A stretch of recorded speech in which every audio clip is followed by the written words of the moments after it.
I'm panicking over my husband's financial confession. Oh boy, Oh, here we God. go. Lock in, boys, lock in. This one's gonna be a doozy. I read this one, and let me tell you, a lot. It is a lot. So, howdy, Fi guys. Howdy. My husband just confessed to me that he's been lying to me about our finances for the past 2 years. I know I should have had more involvement in the finances, and I'm not assuming he's and not assuming he has it covered. But it's too late for that now. Please don't shame me. I already feel awful about dropping the ball and beating myself up pretty bad. I would love to talk to a professional about our finances, but I don't really want someone pushing a debt collection program because I'm afraid of being taken advantage of. I don't know where to look for someone who's legit. So here's the details of the situation. Get ready, Chris. You got your... Give me them deets. All right. We own a home. Great start. We owe about $280,000 on that home. This home needs major repairs. We're talking a new HVAC system. They live in Florida. It needs major plumbing. Taco Bell. There's a mystery leak somewhere in our water bill that has made it super high. We need a new roof. We can't afford to make these repairs, and we're preparing to sell the house. Our real estate agent said, as is, we could probably get it to an investor for about $280, right? Yeah. If we make the repairs, it could sell for $350 though.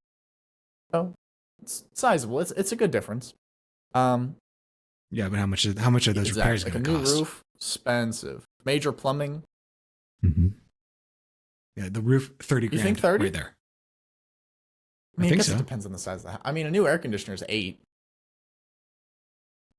Yeah, air conditioner for me, I think, is 15 because I have two. Double, two-story.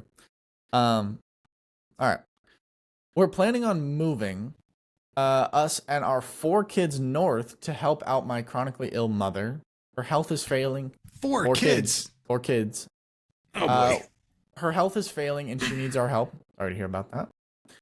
Our plan was to move into our RV and live in that. We've been trying to fix it up. It's not currently habitable. We have 2 dogs and 3 cats. Okay. Yep. Hold on. So they want to move 2 adults, 4 kids, 2 dogs and 3 2 cats. dogs and 3 cats into an RV. Jesus. I've been in some pretty big RVs. Oh. You don't want that many people and that many animals in a big. Okay. They're in a different season of life. All right. Okay. So our plan was to move into the RV and live like that. We've been trying to fix it up, but it's not currently habitable. We have the 2 dogs. Okay. So finding an apartment with that many animals would be next to impossible. And if we left our pets behind, our kids would never forgive us if we had to rehome them. Okay. Here's a brief overview of our finances. This is according to my husband, and I have yet to verify any of this, but I'm working through it. Minivan. We owe $11,000 on it. Monthly payment, $470. It's not currently drivable. Needs a new engine. Engine, $7,000 to repair, roughly. Car 1. At least that's what they're saying Car 1 is. Car 1. Working on a vehicle. Okay. I see where they said this. So they have another car. It's their only working vehicle for 4 adults and 2 minors. $320 in monthly payment. And they're not sure how much they owe on it. Wait, they said for 4 adults? Oh, I get it. Okay, so the 2 parents, there's 4 kids, so 2 of the kids must be adults. So by adults, that means 18 plus? 16, maybe 18 plus? So they have 2 18-year-olds and then 2 minors who probably don't drive. Yeah. So 16 below. Okay. RV, as we talked about. We owe $10,000 on this RV. It's in collections, and it would be repoed if they knew where it was. How do you think this person listens to the Fi Guys very often? Or this is, I'm not even going to go there. We're just going to keep on listening. Let's hear what else happens. My hope is that they are listening to us to better themselves, and they're not just using us as a lifeline for help. because there's no point in us helping you if you get back in the same situation. We're trying to make lifelong change. So the next car. My husband failed to insure the car. That's illegal, isn't it? Well, you can have comprehensive. You can have liability, so to protect other people without having comprehensive. It's like if you have like a super old car. My guess is, gotcha. Yeah. Or even like a newer car, if you have enough money to self-insure and be like, hey, if I total my car, it's okay. Like I'll just take the extra money that I would be paying towards having collision that would cover my car and just invest it and just have extra money. I think that's a good idea. You know, could be depending on the value of the car. My husband failed to insure this car and my kid totaled it. We owe $16,000 on it, and that's also gone to collection. My kid, since he was at fault, is the one on the hook for the $26,000 for the car he hit. We need to call a lawyer. Oh, so it wasn't insured at all? No. Perfect. We need to call a lawyer to deal with this, but I can't make my kid pay for it. It's his father's fault the car wasn't insured. Okay. Next vehicle. Must be on a car lot. Dude. So how many vehicles have they had this far? We got the minivan. We got car 1. For some reason it's called car 1. Not sure. We got the RV. We got car 2. And we got the truck. Right here we're standing at 5 vehicles. Okay. Truck. We owe $13,000 on it. I think this is also gone to collection. It's also in the shop getting fixed at least $600 in repairs, but maybe more. We need the truck. If we can keep the RV, that's how we tow it. So it's not even, so the RV is a trailer. So the trailer, there's no way in hell a trailer is big enough to hold 5 people, 6 people, 6 people, multiple cats and dogs. Because how are you going to travel? How are you going to get from place? If it was like a single vehicle where you're driving, you could have all of the animals. Yeah, but you can't. I mean, when it's towed. Well, I mean, it is illegal, but you do you. I mean, they're in Florida, so that's some Florida stuff. People.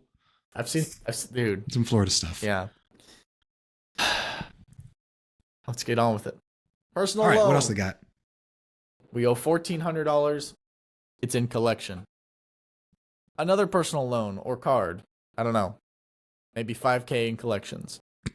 My husband just did the taxes. Guess what? We owe $9,000 in taxes. Yeah. Not sure. You know what? Gonna keep going.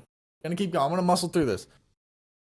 My daughter was just diagnosed with Crohn's, and even though we have insurance, we got a $3,500 bill from the hospital. Thankfully, they'll probably allow us to set up a payment plan, so that's nice. Yeah. I'm sorry to hear about your daughter and Crohn's. That sucks. That's unfortunate. My husband's take-home pay is about $6,000 a month. That's pretty good. That's really good. That's really good. Yeah. And I'm self-employed. Congratulations. Love that. We're big on that over here. And I make about $4,000 a month. Also, pretty good. Pretty good. But that's before taxes. Taxes. I've got about $6,600 in my separate bank account that will hopefully cover my minivan repairs. I don't know if we should declare bankruptcy or if I should just call each of these creditors and cry and beg for help or what. Very few options are available right now, and I'm a little bit nervous. Most of the things are in my name, the RV and the one car that works. Okay, so that complicates negotiating with the creditors. Let's see. Obviously, I can't trust my husband to do the negotiating. If he declares bankruptcy, though, won't they take the RV? And then won't they leave us without a place to live? And we'll have to get rid of our pets, right? Please don't give me too hard a time about the pets. It's not my kid's fault that their dad messed up so badly. I really don't want to punish them for taking away their pets. Oh. I'm just beside myself, and it feels like life is imploding. From panicked Yeah. wife in financial strife, seeking guidance on her life. Wowzers, trousers. That is a dubious situation. A lot of moving parts. Yeah, that's there. a lot. That's a lot of moving parts. Okay. Where do I even start with this one? I think the biggest thing is, do you guys have, like, I don't understand what the husband did. So my guess is that the husband was fully in charge of the finances entirely. And like is it like a gambling issue? Like, you guys are making $6,000 for him, $4,000 a year without taxes. So let's say $9,000 a month. Where's that $9,000 going? Because $9,000 a month for a family of 6 is not a lot of money. I grant you that. But if that's the case, why the hell do you guys have 5 vehicles? Like, all these different personal loans, like the Crohn's thing, that sucks. I get that. But like, why are the families that are always in such bad financial situations? Why do they always have like 6 vehicles that all have payments on them? Yeah. Doesn't make sense. So my first question to our writer was be like, do you guys have a budget? Like, do you guys have any idea what's going on? I'm hearing a lot of blaming your husband for this issue. And yeah, could it be his problem? Yeah, it's definitely his problem, but it's both your guys' problem. And I'm seeing like not a lot of ownership owned by both of you. I know you said that like you should have been looking into it and all this stuff, but you guys find yourself in this situation, and what are you going to do to get out of it? I don't know. Like, what are your thoughts, Dom? It sucks when a husband makes a promise to take care of the finances, screws it up. I've seen it more than once. I think it's wise to take personal accountability for everything that's in your world. I think they're in a bad situation. I think some of it can be avoided. Some of it can't be avoided. And the hospital bill, that's can't be avoided. That's very unfortunate. But why are you, like, I just don't understand, it seems like everything is falling apart. And I get where she's saying, like, life is imploding. It's like, yeah, like you're not paying attention to anything. So everything is going wrong. And, it's, how do you, blowing up an engine is rather difficult, I would assume, Yeah. You got to keep maintenance up on it. Yeah. And just like you keep maintenance on and your that's kind of what, before. Yeah, that's kind of what I'm saying. It's like, she's saying, oh, my husband screwed all this stuff up. It's like, your husband didn't go out and buy 5 cars. Like you were there the entire situation, like watching all this happen too. And even though if you don't know like the finances, like how much money you guys have, you should know, like, or we're roughly making this amount of money, but you're seeing all these new things coming in. This isn't even accounting for how much money they're spending for their kids on like school stuff or what they're buying when they go out to eat and all this other crap that is going to add up very, very fast too when you have a family of 6. So like she's just saying, oh, my husband screwed all of this up. Like, and how like, and I can't, like, it's his fault. Yeah. Like she didn't even say, like, that last word in the sentence is, it's not my kid's fault that their dad effed up so badly. I know you didn't read that, but she wrote it out. It feels like you're fighting a war on multiple fronts. And I think the only way to do this is write down all of it and just try and tackle one thing at a time, because you can't attack everything at once. It's going to be overwhelming and it's going to crush you. Go for it. So I'll give the listener like what I would do if I was in this situation. So first you're going to have to take like a deep breath, because there's no way in hell you're going to fix all of this and get your financial house in order today. Like, this is going to be a most likely year strategy, maybe decades. I don't know. But the first thing you want to do is request an official credit report from any one of the major agencies. That could be Equifax, TransUnion, or Experian. This is going to show you all of your reported debt, what's in collections, what's late by 30, 60, and 90 days. And then what debt you have in good standing. So what's not in collections. Because it sounds like you and your husband, you don't really have a full trust as to what he's telling you. So this is going to actually be facts. Like this is what you need. You need facts. This whole like, I don't know what's in collections. I don't know how much money. You can't do that anymore. You have to take ownership. Next thing is just like you said with writing it down. I would say create a spreadsheet listing all the information about your debt that you find. And you're going to be adding all the values in all of your assets, every asset you have, all the values, all the debts you have. So you're going to have all your liabilities, all your assets.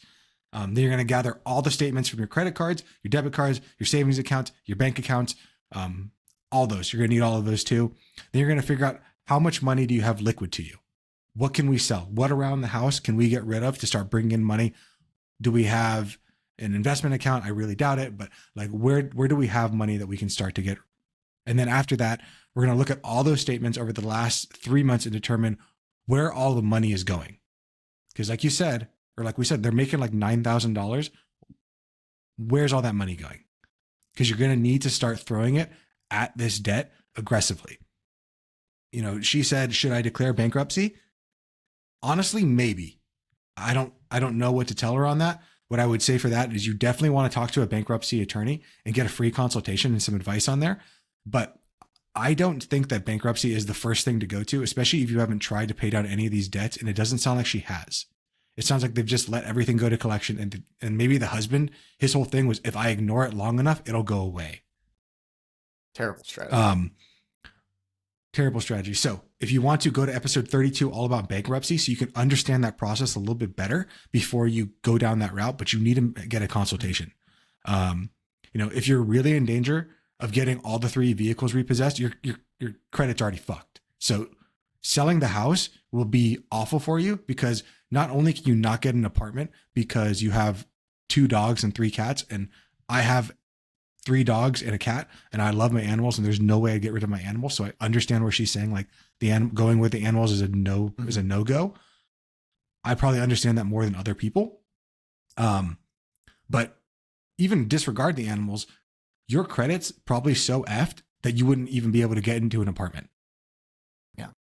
So if you sell the house, that's your lifeline right now. That's the only thing keeping something over your head.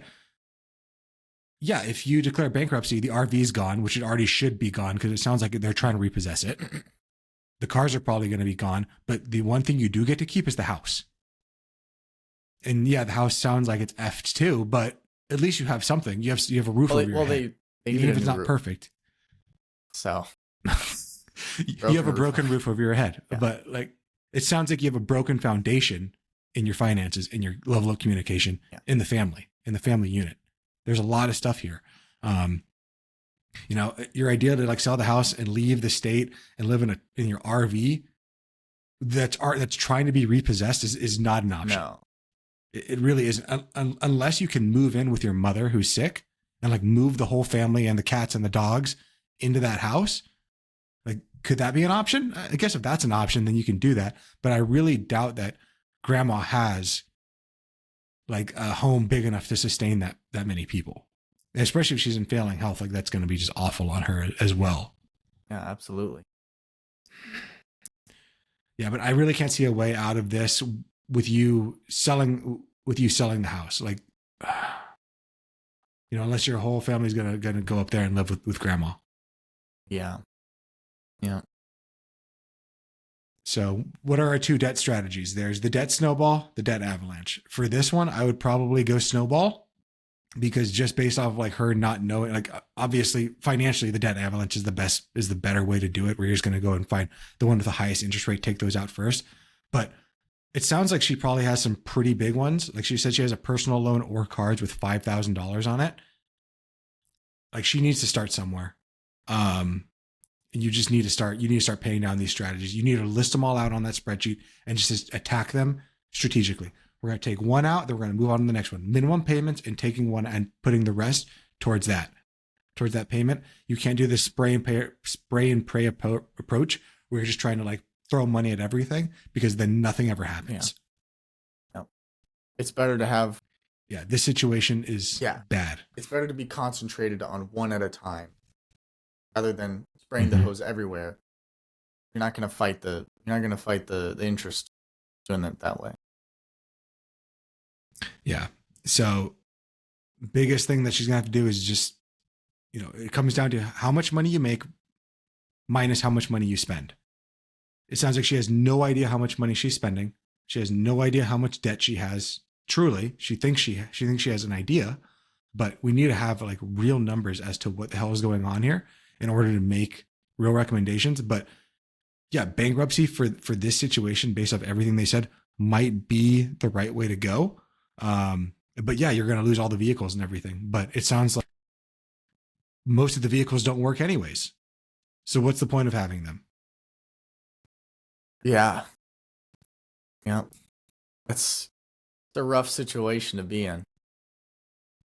That's a rough. It is, but one thing that I hear when I see all this is like they had the money. Like they it's not like they're not making money.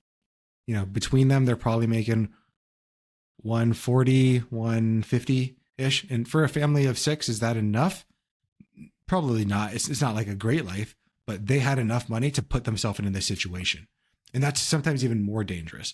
If you are so like low on the totem pole that you're making no money, then it's sometimes hard to put yourself in this type of a situation. Yeah. As you move up, you gotta get more financially responsible. The more money you have, the more problems you can create. Yep. Simple as that. Yeah. Yeah. That old adage of more money, more problems, that's not true. But more money, the more ability to put yourself into problems. Like that's true. Yeah, absolutely. Absolutely. All right. Well, to our listener in Florida, big hugs from here in Arizona. Like, good luck. I would definitely recommend reaching out to a someone like a bankruptcy attorney or something like that. Make sure you're working with a fiduciary. You are going to have to get a better handle on your debts. So when you saying like, I don't want to deal with any of these like debt repayment plans or anything like that, guess what? You're going to have to. You just have to. Like, I don't know what you mean by like, I don't want to do that. Like you have to pay it off. What's your plan? Even if you go to bankruptcy, it's not going to clear all of this. You still have the 280 on the house. You still have to make the repairs. You're still going to have to do all that stuff. Just saying like, I don't want to spend all this. I don't want to spend money because I don't want to spend money on my debt. You put yourself into the situation. You need to get yourself out of the situation. And bankruptcy is there to help you get out of the situation. But there are still other things that are going to have to be made up for, regardless of what you choose to do. Yeah. With that being said, all right, I should have closed that out. Good luck. You got this. Good luck. We believe in you. I think one thing to keep in mind is possible. It is possible. Get out of it. I have seen worse situations than this, and I've seen people get out of it. It's possible. You can do it. It's possible. You just have to dedicate yourself to it and get it done. It's not prioritize, execute. Prioritize and execute. It's not impossible. It's doable, but it's not easy. This video podcast is sponsored by Monzon Wealth. The content in this podcast is for informational purposes only and should not be considered financial advice. We do not endorse specific products or services. Past performance does not guarantee future results. The opinions expressed are those of the hosts and guests, not the podcast sponsor. It is crucial to consult with a qualified financial advisor or professional who can provide advice tailored to your specific needs before making any financial decisions, investments, or taking any other actions. If you are seeking specified help, you can reach out to Chris at monzonwealth.com.